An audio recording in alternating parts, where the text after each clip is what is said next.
All was quiet, all was dark, and every shadow seemed dangerous, hostile. Each moment passed like a lifetime, and River felt like her blood was simultaneously freezing and bursting into flames. The she-cat darted between the mesh containers used as prison cages, peeking inside quickly before moving on. As she moved down the rows, River felt a growing sense of foreboding. Something feels wrong. This feels somehow too easy. The brown she-cat shook her head. That couldn't be right. They had had a tough time getting past the stray patrols and the cats they had encountered, and it had taken them the entire night just to get here. Now they only had so long to actually find and rescue her mother before making the long journey back out. This wasn't easy by any means. However, River scanned the room again. Something just didn't sit right with her. Shouldn't there have been twice as many cats on the way here? The Legion controlled the entire city. They had dozens upon dozens of cats, and at least one on every street. Why weren't there any guards here now? River peeked into the next cage. It contained a disheveled tabby tom looking on the verge of death. River didn't stop, moving on to the next cage. She was almost at the end of the room and still no sign of her mother. She was running out of time.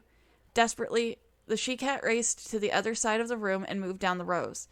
If she wasn't in one of these cages, then this was the wrong prison. The brown she-cat skidded to a halt, staring into the very last cage. Her mother wasn't here. This mission would have to last a little longer. It was too much to hope for. River blinked away tears, shaking her head. She focused on the next step. She needed to get out, meet her friends, and head over to the next prison before anyone spots them. She had left a trail of trash scent in her wake, but it shouldn't cause too much concern. Racing down the corridor, River was nearly to the entrance when she heard a sharp clang. Her eyes widened. That was the signal. Gritting her teeth, River made it to the entrance and crouched, staring down the alleyway. There at the end, the guard had paused, claws unsheathed, investigating the can lying near the wall. The large she-cat lifted her head, scanning the area with keen eyes. I only have seconds. With a quick inhale, River bolted toward the shadows behind a dumpster, just managing to slide behind it as the Legion guard turned in her direction. The brown she-cat panted as quietly as she could, wishing her heart would stop pounding so loudly in her ears. She waited, wondering what had become of Stone Kit and Echo Kit, until finally the Legion guard passed the dumpster and crept down into the prison. River immediately raced back to where she was meant to meet her friends. They were nowhere to be seen, but a soft call drew her attention upward, and she saw that they had found a hiding place behind a plant holder on a windowsill. The two ThunderClan cats jumped down beside River. Any sign? No, we'll have to move to the next one. Her friends' tails dropped, but they nodded in determination. How far away is it? Stone Kit meowed. A few blocks over. They're all pretty close to each other, but the next one is the northeastern prison. The trio set off immediately, new urgency in their paws. River was certain they wanted this mission to end as much as she did, and the fact that they would have to sneak in all over again was quite a blow. Still, their eyes shone with resolve, and they made no complaints as she led the way past another Legion patrol. The prison entrance was, yet again, in sight, and the three crouched in a nearby hiding spot, waiting for the guard to make his rounds. This time, it took significantly longer, and River felt her heart sink as she looked up at the sky. Dawn was breaking, the clouds turning blue. Finally, the guard moved, leaving the entrance open for River to sneak in. We'll be waiting, Echo Kit mewed, and River was off once again. The prison's corridor was short, opening almost immediately into the main holding area. Cages lined the walls, and after a quick scan for guards, River ran to the first row. Again, no one inside. Is there something happening to the prisoners today? I only saw one or two in the eastern prison. Have they all been moved? The she-cat's heart sank deeper at this thought, a streak of fear making her paws move faster. She was nearing the end of this side. No. The she-cat checked each cage with growing unease, finally pausing before the second-to-last one. Staring into the shadows of the cell, River's heart nearly stopped. A hunched calico figure stood at the back, half hidden in shadows. River did not dare to trust her thumping heart. It's her. It's her! The brown silver-striped she-cat wished she could yell with joy, but she managed to restrain herself, simply shivering with excitement and relief. Mom? The silver-striped cat whispered. Her voice was strangled and barely audible. The figure did not move. Mom? River tried to raise her voice, but her thumping heart seemed to drown the words. The figure flinched as if this word burned, and then it turned, and River's blood froze. Her mother's face had withered away, her once beautiful coat hung on a dilapidated frame of bones, smothered by dried blood and dirt. Scars crisscrossed her body, some old and some fresh, encrusted with dried blood. One ear had been torn away completely. However, these wounds were not what caught River's eye. They were not what shattered her heart as she stared at the strange calico cat. It was her eyes. Her mother's eyes were dull and empty. No light and no emotion shone in their depths. They were broken. She was broken. River remembered her mother smiling, remembered her encouragement and jokes. Her mother had always been a strong cat, a bit impatient and overprotective, but always loving, kind, and willing to protect her kits. Her eyes had always shone, even when River had visited her in the prisons, even when everything had gone downhill. Her eyes remained glowing and warm, full of fire. "What did they do to you?" River whispered, the sound barely audible. The brown she-cat choked back a sob as she called again. Mom? Mom, it's me. It's River. I came to get you out of here." "You aren't River." River's blood felt like ice. "I am. I'm River," River cried desperately, unable to fight the tears. She hated crying. She hated feeling like this. So insanely helpless. She kept her voice as low as she could, but it still seemed to echo in the bleak room. "No, not River," her mother muttered. The empty green eyes were fixed on a point above her head. "River's gone." The disheveled calico cat looked away, staring at the blank walls of her cage. She muttered under her breath, but River could not make out the words. The silver-striped cat examined the door. It was a relatively simple two-leg cage, impossible to open from the inside. With a shaking paw, she fiddled with the latch until she figured out how to unhook it. As the door swung open, River stepped inside hesitantly. "I'm not gone, Mom. I'm right here." The empty eyes would not look at her. Her mother continued to mumble. River took a step forward, her voice desperate. "I'm here. I came back, Mom." Suddenly, the empty eyes were fixed upon her face. River felt a spark of hope light within her, only to be shattered as her mother spoke. "River is gone. She was torn apart like Cloud and Emerald. River's gone." The empty eyes remained blank and expressionless as tears leaked from their edges, wetting the fur on her white cheeks. "They're all gone. Gone. Gone like Freeze. He's dead. Dead or gone. I'm all alone." River flinched and backed away at the mention of Emerald. She shook her head and gritted her teeth. For a moment she was consumed with grief, and she looked at her mother for comfort. But the empty cat before her was not her mother. "My mother's gone. Just like my sister. My father. My brothers. Why?" River's thoughts grew louder in her mind before she burst out, sobbing the words. "Why us? What did we do? Tell me, Forerunner. Anyone. Tell me what we did." The brown she-cat lowered her head, choking on sobs. After a few moments, she shook her head. "They're out there waiting for me." She sniffed, gritting her teeth. A strange spark of anger had lit a fire in her stomach. "I'm not leaving without you. I'll find a way to bring you back. You hear me, Shard?" The strange cat did not move. "Shard!" River meowed sternly, hoping that it would get some response. Her mother looked up at River for a moment, and for the first time, confusion glimmered in her eyes. "Shard, follow me. Come on. Please?" The calico cat did not move for a moment. Then, with painful cracks, she stood and began to walk forward. The brown cat walked beside her mother. I remember her being bigger, River thought as she wrapped her tail around the she-cat's neck. She guided the calico past the cages and through the corridor. As they surfaced, Stonekit and Echo-Kit came out of hiding. "You found her!"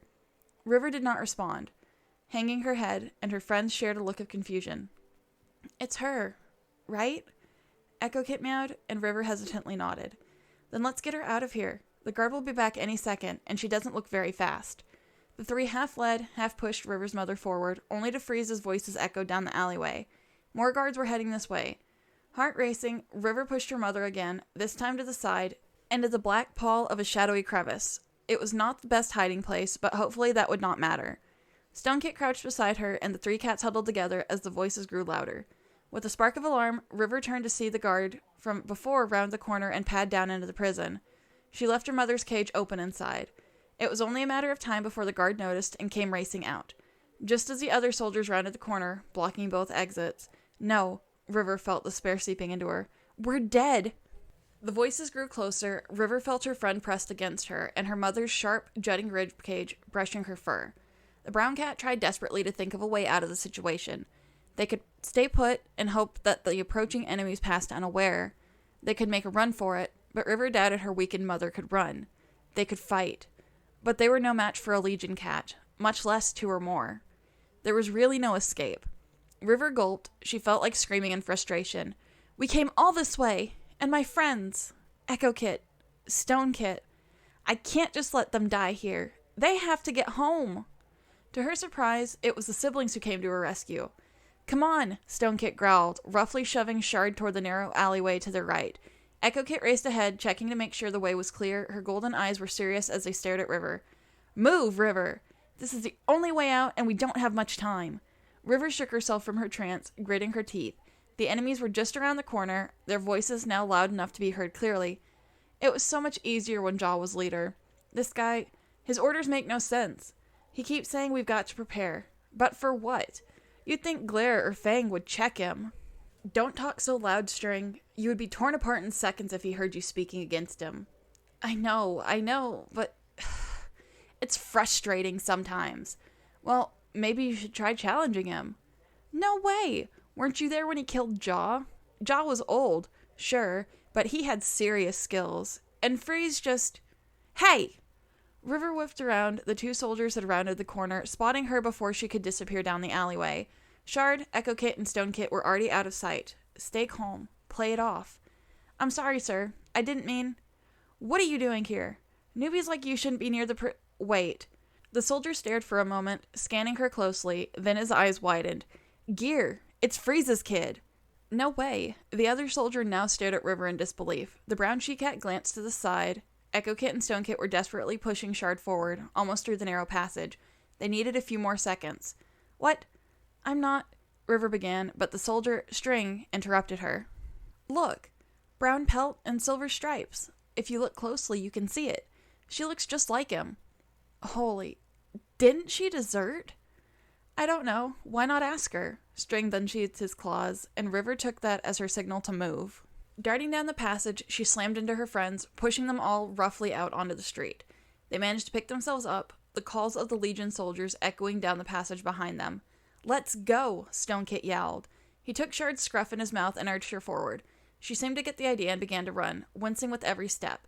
The three friends circled around her, River constantly nipping at her heels. Hurry. Hurry! The brown she-cat screeched in her mind. Glancing behind her, the first guard shot out of the alleyway and looked around. River pushed her mother to the side, veering into an alcove to the side. The four cats huddled back into the shadows, breathless as they waited for the guards to, hopefully, pass them by. The plan worked, the two soldiers tearing past. Immediately, the four were off again, making their way down another alleyway, weaving between the trash cans and dumpsters in an attempt to hide their trail. River scented the air, desperately searching for any sign of an exit. The scents of the city were far too overpowering, and with a growl of frustration, she swung right, hoping this would lead them toward the forest. They continued to stumble along as fast as possible, falling back into their routine of darting from shadow to shadow. However, with every second, the sky shifted, the shadows lessening as daylight brightened their surroundings. Soon, there would be nowhere left to hide. River kept her mouth open, desperate for the sweet scent of leaves. Finally, there it was. Wafting on a slight breeze, River felt hope bloom in her chest. We're almost there. There you are, came a voice behind them. The brown she-cat spun to see the two city cats. Looking ahead, they rounded a corner to find a wall. No! River halted at the foot of the wall. Just beyond, she could see the tops of the trees. This marked the beginning of the outer settlements and the forest. They were so close. She turned to face the city cats. They had paused at the end of the small alley, smiling in their triumph. They know we can't escape. Go! River hissed desperately. Turning to her friends. Echo Kit and Stone Kit looked at her, terror gleaming in their eyes. River tried to act calm, but she couldn't manage it. She stepped forward and rubbed her head against Echo Kit's chest, then turned and did the same to Stone Kit. She could hear their thudding hearts. Go, River whispered shakily. If you jump over the wall, you can escape.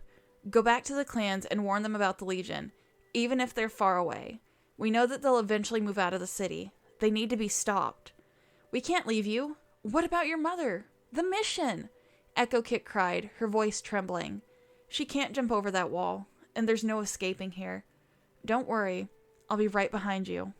I just want to say goodbye, okay? River nudged them toward the wall. The Legion cats remained frozen at the front of the alley, smirking. They've always enjoyed torture, haven't they? River thought bitterly. She smiled weakly at her friends. I'll see you guys later.